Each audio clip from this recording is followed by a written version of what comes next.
रमजान के पूरे 30 रोजों के बाद आज ईद आई है। कितना मनोहर, कितना सुहावना प्रभात है। वृक्षों पर कुछ अजीब हरियाली है, खेतों में कुछ अजीब रौनक है, आसमान पर कुछ अजीब लालिमा है। आज का सूर्य देखो, कितना प्यारा, कितना शीतल है, मानो संसार को ईद की बधाई दे रहा है।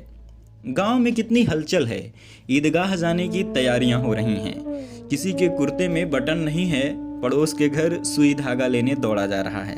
किसी के जूते कड़े हो गए हैं, उनमें तेल डालने के लिए तेली के घर भागा जाता है। जल्दी जल्दी बैलों को सानी पानी दे दें, ईदगाह से लौटते लौटते दोपहर हो जाएगी। 3 कोस का पैदल रास्ता, फिर सैकड़ों आदमियों से मिलना भेंटना। दोपहर के पहले लौटना असंभव है। लड़के सबसे ज्यादा प्रसन्न हैं। किसी ने 1 रोजा रखा है, वह भी दोपहर तक, किसी ने वह भी नहीं। लेकिन ईदगाह जाने की खुशी उनके हिस्से की चीज है। रोजे बड़े बूढ़ों के लिए होंगे, उनके लिए तो ईद है। रोज ईद का नाम रटते थे, आज वह आ गई। अब जल्दी पड़ी है कि लोग ईदगाह क्यों नहीं चलते। उन्हें गृहस्थी की चिंताओं से क्या प्रयोजन। सेवइयों के लिए दूध और शक्कर घर में है या नहीं, इनकी बला से। ये तो सेवइयाँ खाएंगे। वह क्या जाने कि अब्बा जान क्यों बदहवास चौधरी कायम अली के घर दौड़े जा रहे हैं। उन्हें क्या खबर कि चौधरी आज आंखें बदल लें तो यह सारी ईद मुहर्रम हो जाए। उनकी अपनी जेबों में तो कुबेर का धन भरा हुआ है। बार बार जेब से अपना खजाना निकाल कर गिनते हैं और खुश होकर फिर रख लेते हैं। महमूद गिनता है, 1, 2, 10, 12।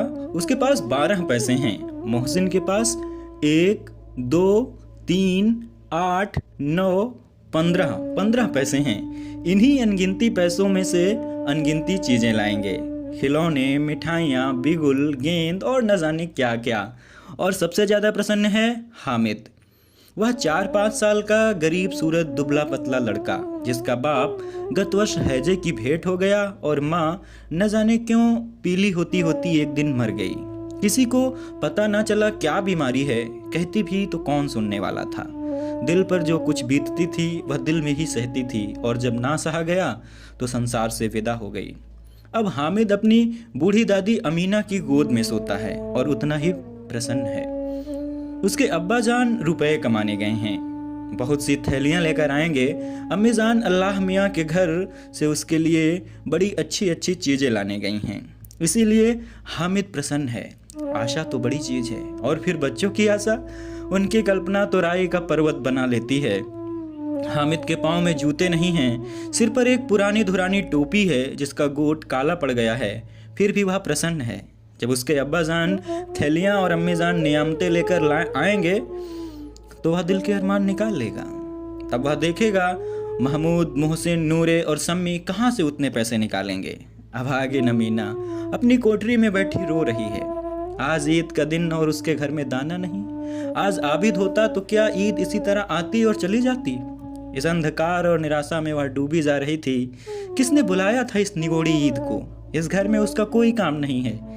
लेकिन हामिद, उसे किसी के मरने या जीने से क्या मतलब। उसके अंदर प्रकाश है, बाहर आशा। विपत्ति अपना सारा दल बल लेकर आए, हामिद की आनंद भरी चितवन उसका विध्वंस कर देगी। हामिद भीतर जाकर दादी से कहता है, तुम डरना नहीं अम्मा, मैं सबसे पहले आऊंगा, बिल्कुल न डरना। अमीना का दिल कचोट रहा था। गांव के बच्चे अपने अपने बाप के साथ जा रहे हैं। हामिद का बाप अमीना के सिवा और कौन है। उसे कैसे अकेले मेले में जाने दे। उस भीड़ भाड़ में बच्चा कहीं खो जाए तो क्या हो। नहीं, अमीना उसे यूं न जाने देगी। नन्ही सी जान 3 कोस चलेगा कैसे। पैर में छाले पड़ जाएंगे, जूते भी तो नहीं हैं। वह थोड़ी थोड़ी दूर पर उसे गोद ले लेगी। लेकिन यहाँ सेवइयाँ कौन पकाएगा। पैसे होते तो लौटते लौटते सब सामग्री जमा करके चटपट बना लेती। यहाँ तो घंटों चीजें जमा करते लगेंगे, मांगे का ही तो भरोसा ठहरा। उस दिन फहीमन के कपड़े सिए थे, 8 आने पैसे मिले थे। उस अठन्नी को ईमान की तरह बचाती चली आती थी इसी ईद के लिए। लेकिन कल ग्वालन सिर पर सवार हो गई तो क्या करती। हामिद के लिए कुछ नहीं है तो 2 पैसे का दूध तो चाहिए ही। अब तो कुल 2 आने पैसे बच रहे हैं। 3 पैसे हामिद की जेब में और 5 अमीना के बटवे में। यही तो बिसात है और ईद का त्योहार। अल्लाह ही बेड़ा पार लगावे। धोबन और नाइन और मेहतरानी और चुड़िहारिन सभी तो आएंगे। सभी को सेवैयाँ चाहिए और थोड़ा किसी की आंखों को नहीं लगता। किस किस से मुंह चुराएगी, और मुंह क्या चुराए, साल भर का त्योहार है। जिंदगी खैरियत से रहे, उनकी तकदीर भी तो उसी के साथ है। बच्चे को खुदा सलामत रखे, ये दिन भी कट जाएंगे। गांव से मेला चला और बच्चों के साथ हामिद भी जा रहा था। कभी सबके सब दौड़कर आगे निकल जाते, फिर किसी पेड़ के नीचे खड़े होकर साथ वालों का इंतजार करते। ये लोग इतना धीमा क्यों चल रहे हैं? हामिद के पैरों में तो जैसे पर लग गए हैं। वह कभी थक सकता है? शहर का दामन आ गया। सड़क के दोनों ओर अमीरों के बगीचे हैं। पक्की चार दीवारी बनी हुई है। पेड़ों में आम और लीचियां लगी हुई हैं। कभी कभी कोई लड़का कंकड़ी उठाकर आम पर निशाना लगाता है। माली अंदर से गाली देता हुआ बाहर निकलता है। लड़के वहां से एक फरलांग पर हैं, खूब हंस रहे हैं। माली को कैसे उल्लू बनाया। बड़ी बड़ी इमारतें आने लगीं। यह अदालत है, यह कॉलेज है, यह क्लब घर है। इतने बड़े कॉलेज में कितने लड़के पढ़ते होंगे? सब लड़के नहीं हैं जी, बड़े बड़े आदमी हैं। सच, उनकी बड़ी बड़ी मूछें हैं। इतने बड़े हो गए अभी तक पढ़ने जाते हैं।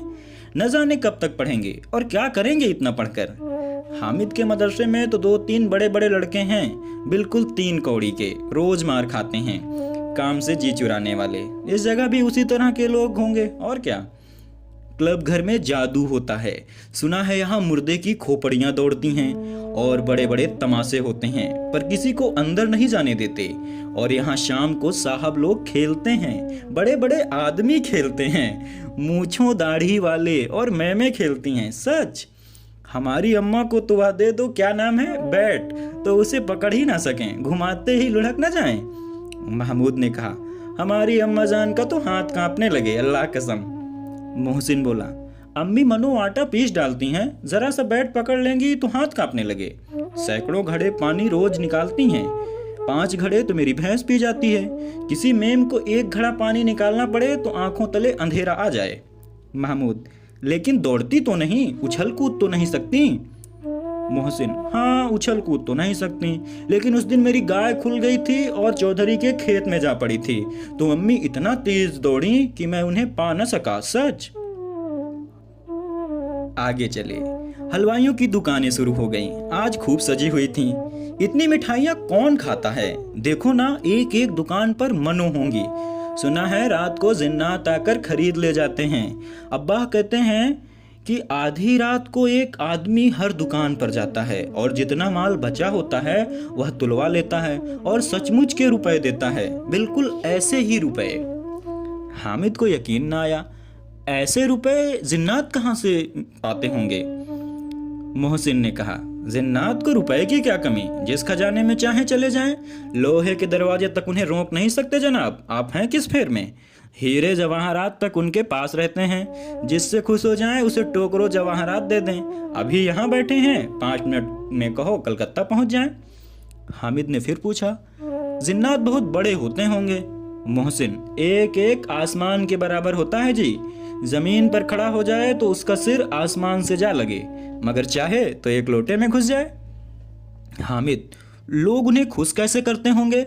मुझे कोई वह मंत्र बता दे तो एक जिन खुश कर लूं।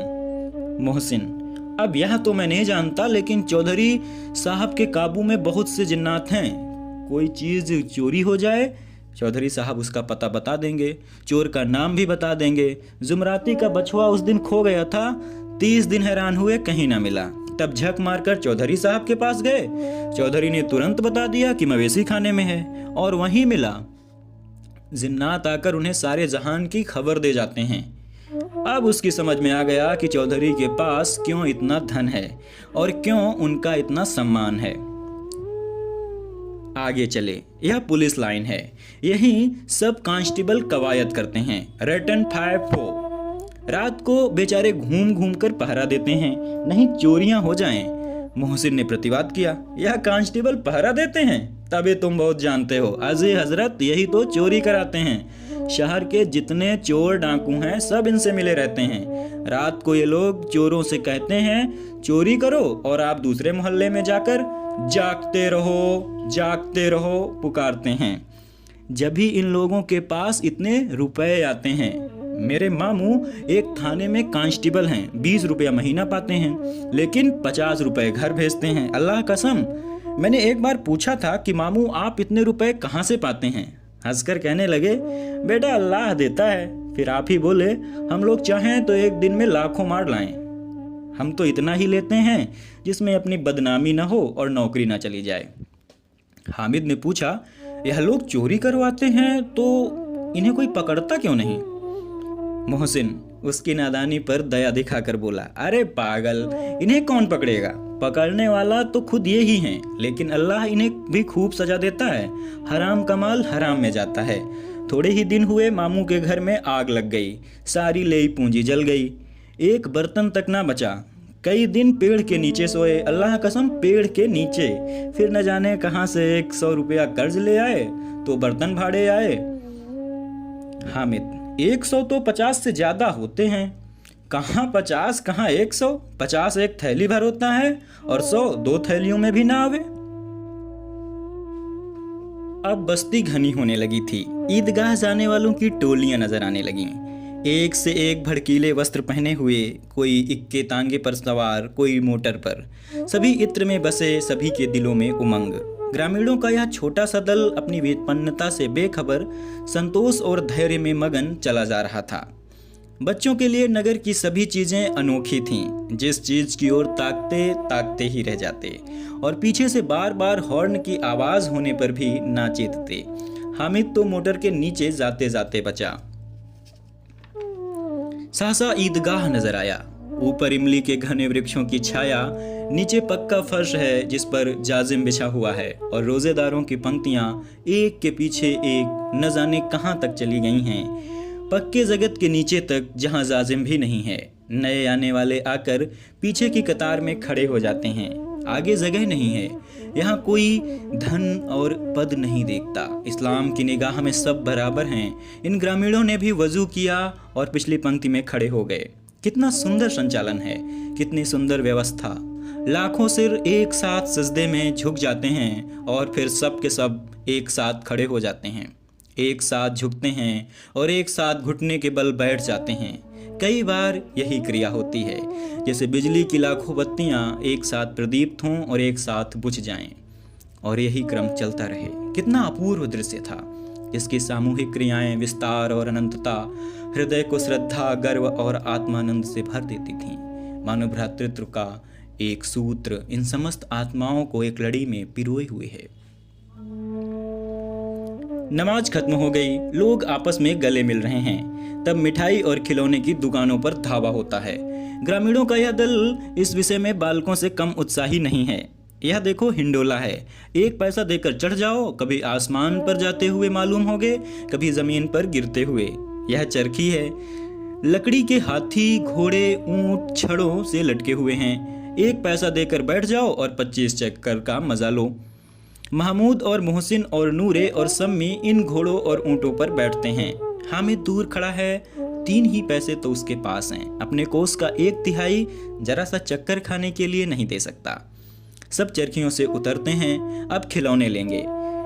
इधर दुकानों की कतार लगी हुई है, तरह तरह के खिलौने हैं। सिपाही और गुजरिया, राजा और वकील, भिश्ती और धोबिन और साधु। वाह कितने सुंदर खिलौने हैं। अब वो बोला ही चाहते हैं। महमूद सिपाही लेता है, खाकी वर्दी और लाल पगड़ी वाला, कंधे पर बंदूक रखे हुए, मालूम होता है अभी कवायद किए चला आ रहा है। मोहसिन को भिश्ती पसंद आया, कमर झुकी हुई है, ऊपर मशक रखे हुए है, मशक का मुंह एक हाथ से पकड़े हुए है। कितना प्रसन्न है, शायद कोई गीत गा रहा है। बस मशक से पानी उड़ेला ही चाहता है। नूरे को वकील से प्रेम है, कैसी विद्वता है उसके मुख पर। काला चोगा, नीचे सफेद अचकन, अचकन के सामने की जेब में घड़ी, सुनहरी जंजीर, एक हाथ में कानून का पोथा लिए हुए, मालूम होता है अभी किसी अदालत से जिरह या बहस किए चला आ रहा है। यह सब 2-2 पैसे के खिलौने हैं। हामिद के पास कुल 3 पैसे हैं। इतने महंगे खिलौने वह कैसे ले? खिलौना कहीं हाथ से छूट पड़े तो चूर चूर हो जाए, जरा पानी पड़े तो सारा रंग धुल जाए। ऐसे खिलौने लेकर वह क्या करेगा, किस काम के? मोहसिन, मेरा भिश्ती रोज पानी दे जाएगा सांझ सवेरे। महमूद, और मेरा सिपाही घर का पहरा देगा, कोई चोर आवेगा तो फौरन बंदूक से फैर कर देगा। नूरे और मेरा वकील खूब मुकदमा लड़ेगा। सम्मी और मेरी धोबिन रोज कपड़े धोएगी। हामिद खिलौनों की निंदा करता है। मिट्टी ही के तो हैं, गिरे तो चकनाचूर हो जाएं। लेकिन ललचाई हुई आंखों से खिलौनों की ओर देखता है और चाहता है कि जरा देर के लिए उन्हें हाथ में ले सकता। उसके हाथ अनायास ही लपकते हैं, लेकिन लड़के इतने त्यागी नहीं होते, विशेषकर जब अभी नया शौक है। हामिद ललचाता रह जाता है। खिलौनों के बाद मिठाइयाँ आती हैं। किसी ने रेवड़ियाँ ली, किसी ने गुलाब जामुन, किसी ने सोहन हलवा।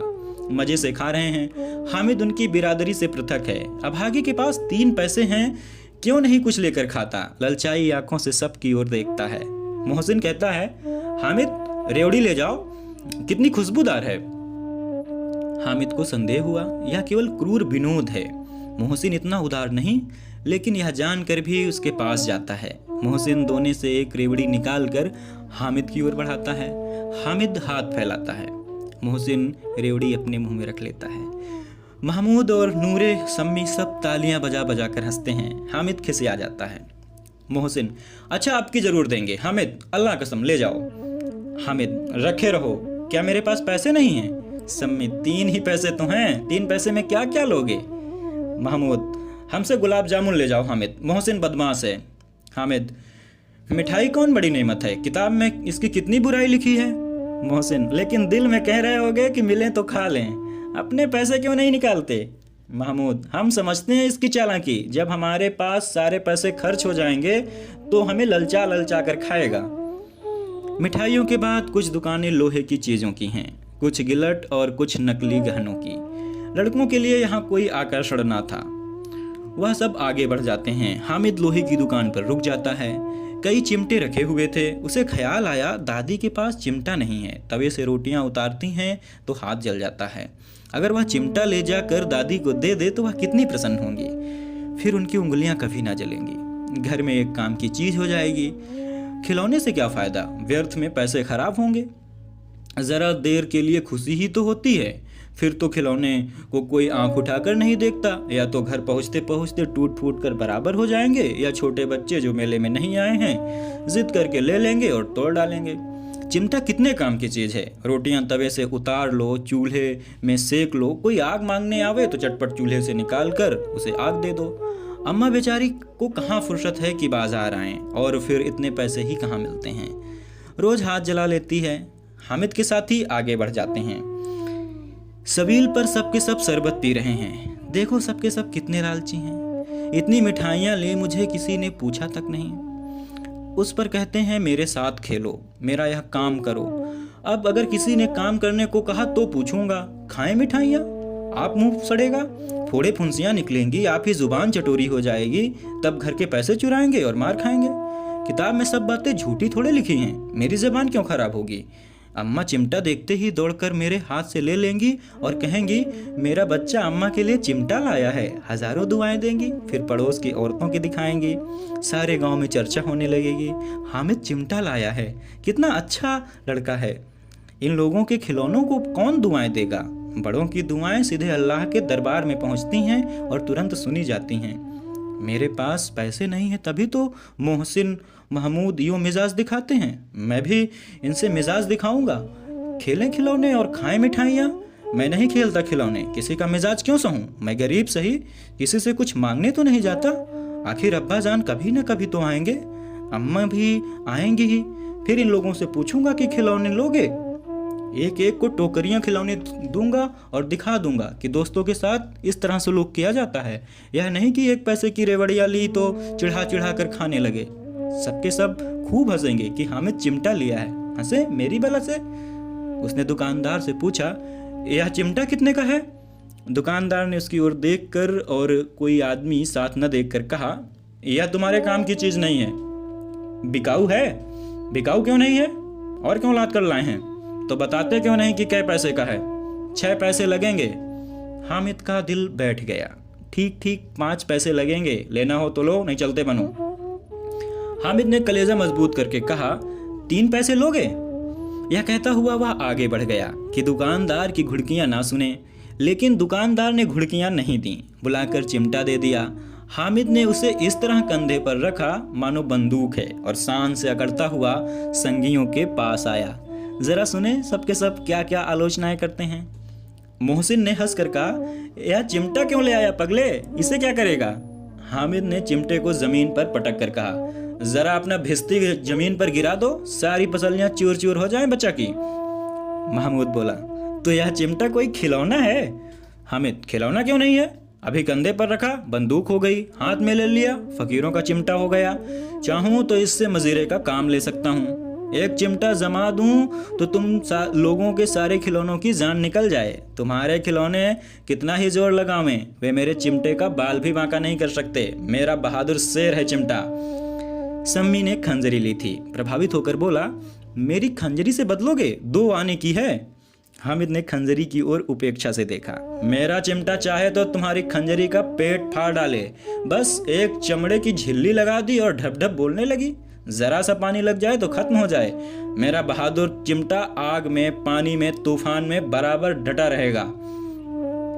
चिमटे ने सभी को मोहित कर लिया, लेकिन अब पैसे किसके पास धरे हैं? फिर मेले से दूर निकल आए हैं, 9 कब के बज गए हैं, धूप तेज हो रही है, घर पहुंचने की जल्दी हो रही थी। बाप से जिद भी करें तो चिमटा नहीं मिल सकता। हामिद है बड़ा चालाक, शायद इसीलिए बदमाश ने पैसे बचा कर रखे थे। अब बालकों के 2 दल हो गए। मोहसिन, महमूद, सम्मी और नूरे एक तरफ हैं, हामिद अकेला दूसरी तरफ। शास्त्रार्थ हो रहा है। सम्मी तो विधर्मी हो गया, दूसरे पक्ष से जा मिला, लेकिन मोहसिन, महमूद और नूरे भी हामिद से एक के एक 2-2 साल बड़े होने पर हामिद के आघातों से आतंकित हो उठे। उसके पास न्याय का बल है और नीति की शक्ति। एक ओर मिट्टी है, दूसरी ओर लोहा, जो इस वक्त अपने को फौलाद कह रहा है। वह अजय है, घातक है। अगर कोई शेर आ जाए तो मियाँ भिस्ती के छक्के छूट जाएं, मियाँ सिपाही मिट्टी की बंदूक छोड़कर भागें और वकील साहब की नानी मर जाए, चोगे में मुंह छिपाकर जमीन पर लेट जाएं, मगर यह चिमटा, यह बहादुर, यह रुस्तमे हिंद लपक कर शेर की गर्दन पर सवार हो जाएगा और उसकी आंखें निकाल लेगा। मोहसिन ने एड़ी चोटी का जोर लगाकर कहा, अच्छा पानी तो नहीं भर सकता? हामिद ने चिमटे को सीधा खड़ा करके कहा, भिस्ती को एक डांट बताएगा तो दौड़ा हुआ पानी लाकर उसके द्वार पर छिड़कने लगेगा। मोहसिन परास्त हो गया, पर महमूद ने कुमक पहुंचाई, अगर बच्चा पकड़ जाए तो अदालत में बंधे बंधे फिरेंगे, तब वकील साहब के ही पैरों पड़ेंगे। हामिद इस प्रबल तर्क का जवाब न दे सका। उसने पूछा, हमें पकड़ने कौन आएगा? नूरे ने अकड़ कर कहा, यह सिपाही, बंदूक वाला। हामिद ने मुंह चिढ़ाकर कहा, यह बेचारे हमारे बहादुर रुस्तमे हिंद को पकड़ेंगे? अच्छा लाओ जरा, अभी कुश्ती हो जाए, इसकी सूरत देखकर दूर से भागेंगे, पकड़ेंगे क्या बेचारे? मोहसिन को एक नई चोट सूझ गई। तुम्हारे चिमटे का मुंह रोज आग में जलेगा। तुरंत उसने समझ लिया कि हामिद जवाब नहीं दे पाएगा, लेकिन यह बात ना हुई। हामिद ने तुरंत जवाब दिया, आग में बहादुर ही कूदते हैं जनाब। तुम्हारे यह वकील, सिपाही और भिस्ती लौंडियों की तरह घर में जा घुसेंगे। आग में कूदना वह काम है जो रुस्तमे हिंद ही कर सकता है। महमूद ने एक जोर लगाया, वकील साहब कुर्सी मेज पर बैठेंगे, तुम्हारा चिमटा तो बावर्ची खाने में जमीन में पड़ा रहेगा। इस तर्क ने सम्मी और नूरे को भी सजीव कर दिया। कितने ठिकाने की बात कही है पट्टे ने। चिमटा बावर्ची खाने में पड़े रहने के सिवा और क्या कर सकता है? हामिद को कोई फड़कता हुआ जवाब न सूझा तो उसने धांधली शुरू की, मेरा चिमटा बावर्ची खाने में नहीं रहेगा। वकील साहब कुर्सी पर बैठेंगे तो जाकर उन्हें जमीन पर पटक देगा और उनका कानून उनके पेट में डाल देगा। यह बात कुछ बनी नहीं, खासी गाली गलौज थी। कानून को पेट में डालने वाली बात छा गई, ऐसी छा गई कि तीनों सुरमा मुंह ताकते रह गए, मानो कोई धेलचा कनकौआ किसी गंडे वाले कनकौए को काट गया हो। कानून मुंह से बाहर निकलने वाली चीज है, उसको पेट के अंदर डाल दिया जावे, बेतुकी सी बात होने पर भी कुछ नयापन रखती है। हामिद ने मैदान मार लिया। उसका चिमटा रुस्तमे हिंद है। अब इसमें मोहसिन, महमूद, नूरे, सम्मी किसी को भी आपत्ति नहीं हो सकती थी।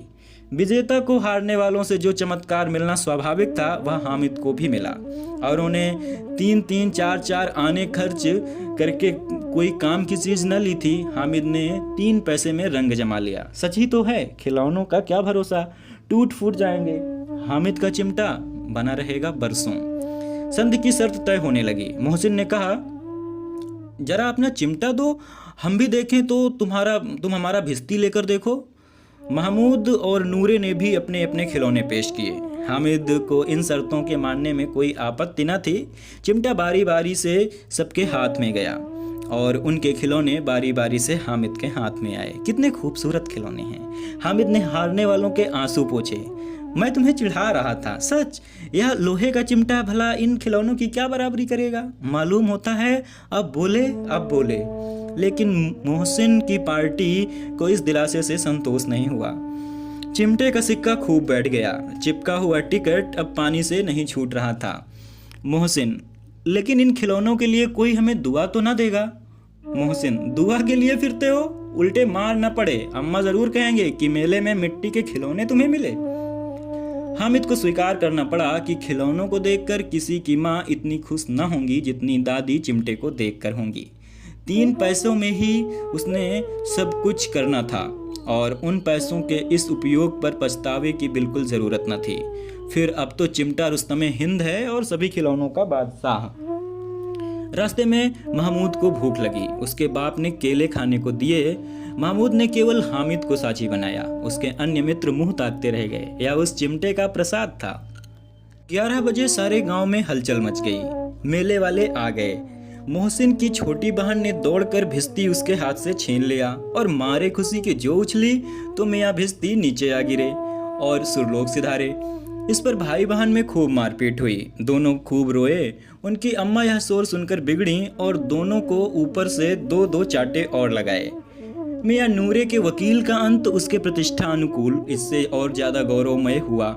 वकील जमीन पर या ताक पर तो बैठ नहीं सकता। उसकी मर्यादा का विचार तो करना ही होगा। दीवार में 2 खूंटियां गाड़ी गईं। उन पर लकड़ी का एक पटरा रखा गया। पटरे पर कागज का कालीन बिछाया गया। वकील साहब राजा भोज की भांति सिंहासन पर विराजे। नूरे ने उन्हें पंखा झलना शुरू किया। अदालतों में खस की टट्टियां और बिजली के पंखे रहते हैं, क्या यहाँ मामूली पंखा भी ना हो? कानून की गर्मी दिमाग पर चढ़ जाएगी कि नहीं? बांस का पंखा आया और नूरे हवा करने लगे। मालूम नहीं पंखे की हवा से या पंखे की चोट से वकील साहब स्वर्गलोक से मृत्युलोक में आ रहे और उनकी माटी का चोला माटी में मिल गया। फिर बड़े जोर शोर से मातम हुआ और वकील साहब की अस्थि घूर में डाल दी गई। अब रहा महमूद का सिपाही। उसे चटपट गांव का पहरा देने का चार्ज मिल गया। लेकिन पुलिस का सिपाही कोई साधारण व्यक्ति तो था नहीं जो अपने पैरों पर चले। वह पालकी पर चलेगा। एक टोकरी आई। उसमें कुछ लाल रंग के फटे पुराने चिथड़े बिछाए गए जिनमें सिपाही आराम से लेटे। नूरे ने यह टोकरी उठाई और अपने द्वार का चक्कर लगाने लगे। उनके दोनों छोटे भाई सिपाही की तरफ से छोने वाले जागते लहो पुकारते चलते, मगर रात तो अंधेरी ही होनी चाहिए। महमूद को ठोकर लग जाती है। टोकरी उसके हाथ से छूटकर गिर पड़ती है और मियाँ सिपाही अपनी बंदूक लिए जमीन पर आ जाते हैं और उनकी एक टांग में विकार आ जाता है। महमूद को आज ज्ञात हुआ कि वह अच्छा डॉक्टर है। उसको ऐसा मरहम मिल गया है जिससे वह टूटी टांग को आनन फानन जोड़ सकते हैं। केवल गूलर का दूध चाहिए। गूलर का दूध आता है, टांग जोड़ दी जाती है। लेकिन सिपाही को ज्यों ही खड़ा किया जाता है, टांग जवाब दे जाती है। शल्य क्रिया असफल हुई, तब उसकी दूसरी टांग भी तोड़ दी जाती है। अब कम से कम एक जगह आराम से बैठ तो सकता है। एक टांग से तो न चल सकता था न बैठ सकता था। अब वह सिपाही सन्यासी हो गया है। अपनी जगह पर बैठा बैठा पहरा देता है। कभी कभी देवता भी बन जाता है। उसके सिर का झालरदार साफा खुरस दिया गया है। अब उसका जितना रूपांतर चाहो कर सकते हो। कभी कभी तो उससे बाट का काम भी लिया जाता है। अब मियाँ हामिद का हाल सुनिए। अमीना उसकी आवाज़ सुनते ही दौड़ी और उसे गोद में उठाकर प्यार करने लगी। सहसा उसके हाथ में चिमटा देखकर वह चौंकी। यह चिमटा कहाँ था? मैंने मोल लिया है। कै पैसे में? 3 पैसे में। अमीना ने छाती पीट ली। यह कैसा बेसमझ लड़का है कि दोपहर हुआ, कुछ खाया न पिया, लाया क्या यह चिमटा? सारे मेले में तुझे और कोई चीज़ ना मिली जो यह लोहे का चिमटा उठा लाया? हामिद ने अपराधी भाव से कहा, तुम्हारी उंगलियां तवे से जल जाती थीं, इसीलिए मैंने इसे ले लिया। बुढ़िया का क्रोध तुरंत स्नेह में बदल गया। और स्नेह भी वह नहीं जो प्रगल्भ होता है और अपनी सारी कसक शब्दों में बिखेर देता है। यह मूक स्नेह था, खूब ठोस रस और स्वाद से भरा हुआ। बच्चे में कितना त्याग, कितना सद्भाव और कितना विवेक है। दूसरों को खिलौने लेते और मिठाई खाते देखकर इसका मन कितना ललचाया होगा। इतना जब्त इससे कैसे हुआ? वहाँ भी इसे अपनी बुढ़िया दादी की याद बनी रही। अमीना का मन गदगद हो गया। और अब एक विचित्र घटना हुई, हामिद के इस चिमटे से भी विचित्र। बच्चे हामिद ने बूढ़े हामिद का पार्ट खेला। बुढ़िया अमीना बालिका अमीना बन गई। वह रोने लगी, दामन फैलाकर हामिद को दुआएं देती जाती थी और आंसू की बड़ी बड़ी बूंदें गिराती जाती थी। हामिद इसका रहस्य क्या समझता?